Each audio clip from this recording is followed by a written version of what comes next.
Tale načrt prikazuje bolj moderno peč, ne? V primerjavi s tisto starinsko, ki smo jo prej videli. Ja, ta je precej bolj moderna. Poznamo dve vrsti teh peči, se pravi, take zelo moderne, za moderna stanovanja, ki se danes veliko gradijo. Krušno peč smo pa že prej pogledali, sem mlajši ljudje, recimo mojih let in tako, se kar dosti odločajo za te moderne peči. Kako to, da ste vi sploh postali pečar? Že kot otrok sem se zelo veliko zadrževal v očetovi delavnici.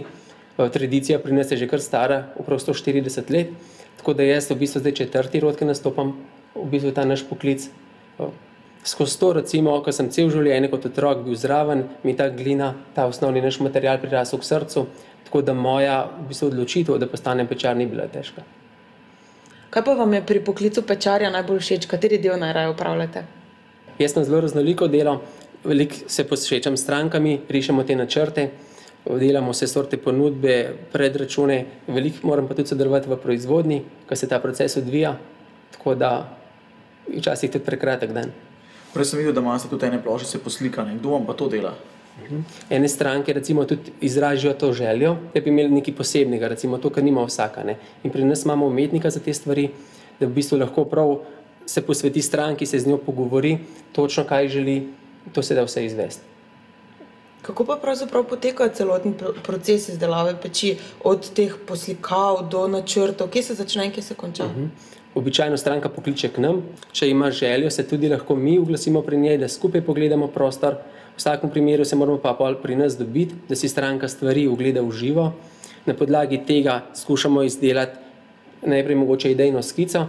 Ko je stranka zadovoljna s to skico, se v bistvu pripravi ponudba, predračun.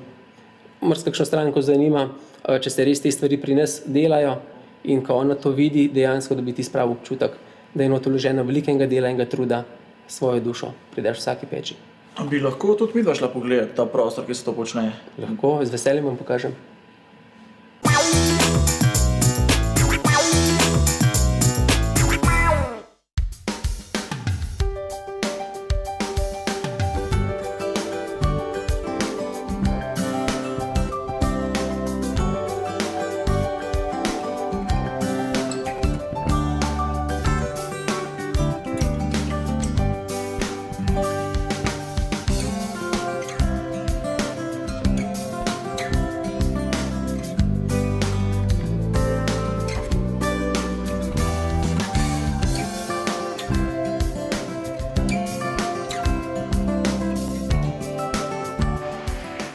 To je torej prva faza tega procesa izdelave. Ja, to je prva faza, to je predelava gline. Ta stroj, to je vakuum gnetilec, ki vso glino premelje, iz gline iztisne zrak, tako da je glina bolj elastična, bolj prožna, da je pripravljena za nadaljnjo uporabo. Koliko takšnih kosov pa naredite na dan?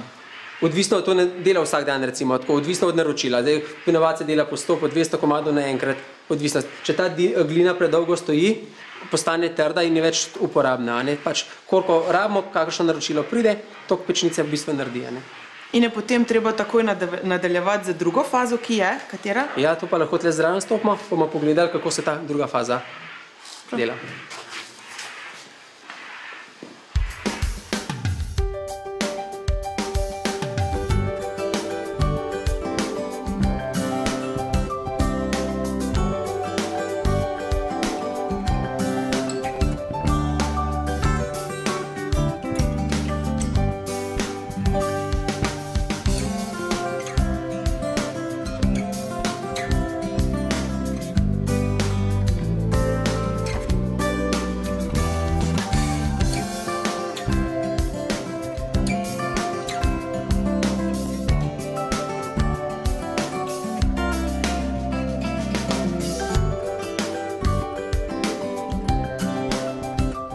Dobar dan. A tukaj se pa zdaj tisti kosi gline oblikujejo? Ja, štiri palete. To imate vi dva kalupa, enega od spodaj, enega od zgorja, in potem se to stisne. Ja. To dela vse ena mašina, vi samo kalupe. Vse stroj, mi samo kalupe menjamo. Aha, torej tudi tiste oblike, ko smo jih prej videla, tiste slike iz ohceti, pa razni motivi, vse se da narediti na tem enem stroju, samo potem se kalupi menjujejo. Več kalup pride gor, ja. Kako dolgo pa ste že vi v tem poklicu? 40 let. 40 let že? Ja.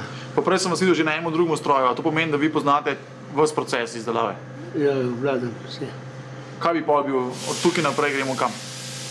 Naprej, sušilnica, pa vse peči že, a ne tle, delavnica naprej drugo. A nas peljete potem še to tretjo fazo pogledati? Ja, gremo pogledati. Ja. Ja, ja.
Torej, zdaj smo pa že zelo blizu konca, oziroma že na koncu. Pečnice so že prišle iz peči, kaj sledi zdaj? Ja, to je zdaj zadnja faza. Vse pečnice je treba zdaj razložiti iz voza, jih lepo pregledati, da nimajo slučajno kakšnih napak, da niso recimo kakšne nijanse v barvi.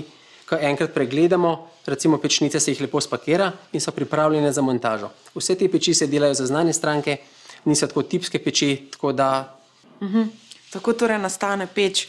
Kaj pa za vas pomeni peč? Kaj je peč simbol doma? Je to za vas lepota? Kako bi to definirali? Ja, danes, včasih je peč predstavljala kot vir toplote, ogrevanja, danes pa tudi recimo v stanovanjih služi tudi kot okrasni element, pa tudi kot del pohištva.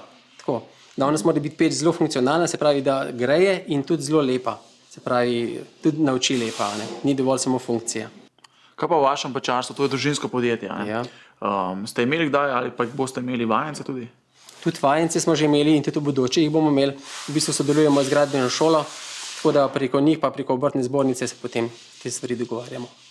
Kaj pa je dober pečar oziroma katere lastnosti mora imeti dober pečar za vas? Zdaj, mi imamo recimo proizvodni delo. To je treba imeti kar nekaj recimo ročnih spretnosti, je treba biti v bistvu dosti iznajdljiv. Svojo dušo je recimo treba dati vsakmu komadu, to je zelo velikega ročnega dela. Če pogledamo, to ni tista serijska proizvodnja, kot keramične ploščice, z vsako pečnico je kar nekaj delano. Tako da je res v bistvu tista duša noter v vsaki pečnici.